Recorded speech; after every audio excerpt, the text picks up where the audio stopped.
A tam boli pripravení bratia, aj brat Andrew, z viacerých organizácií a tam chceli, aby som im povedal, ako majú pašovať literatúru a čo majú robiť, keď pôjdu cez hranice.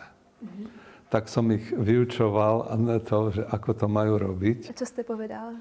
No, niektoré veci vám ani nemôžem povedať, lebo sa ešte používajú, ale niektoré môžem. Objali sme sa a oni išli svojou cestou a ja som zariadil, aby behom pol hodiny všetka tá literatúra bola preč.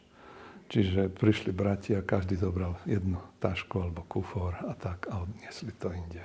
A takýmto spôsobom sme priniesli tisíce a tisíce kníh a literatúry na Slovensko. Mal som priateľa, niesol mi kazety plný kufor a ho chytili.